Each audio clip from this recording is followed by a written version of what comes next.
Okay, so hello, good evening, everybody.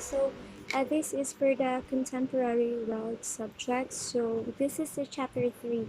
Since we have longer period or longer time, I think I wasn't able to give you the entire topics for our discussion. So, I'll just give an introduction of the chapter 3. So, which involves, of course, your market integration. So, if you have time, you can just simply visit this my YouTube account for you to be able to check, or if you want to learn about the topic that we're going to discuss as well. This is the time for you to check out.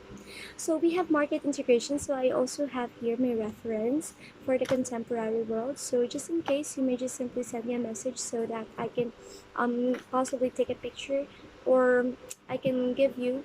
I just don't know when, but if ever. Okay, so we have market integration. So this is just an introductory part of our discussion for market integration. So we're done with all the stuff. So we're done with globalization, and let me check. We're done with globalization. We're done with global economy, and now we're down to market integration. So the social institution that has one of the biggest impacts in society is the economy.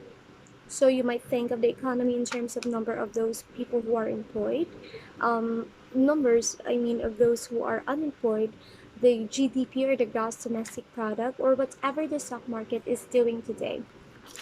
While we often talk about it in numerical terms, the economy is composed of people.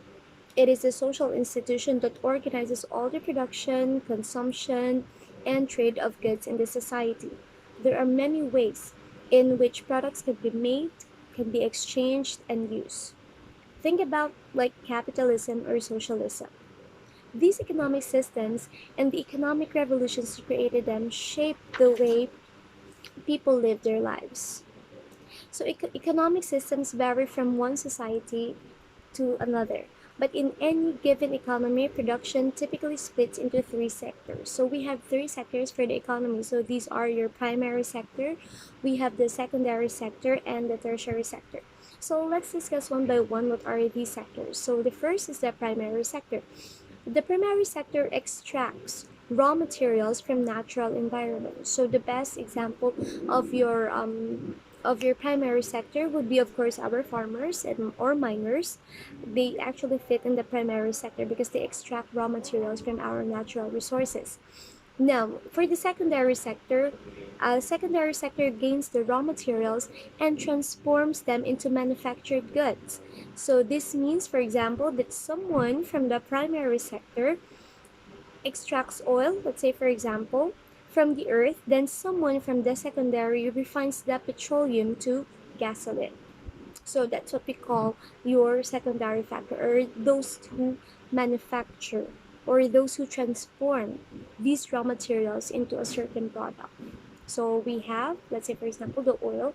So we have, it will turn into gasoline, or we have petroleum. So same thing, to those who manufacture, let's say for example, those, let me check. Okay, let's say for example, so we have our trees, let's say for example.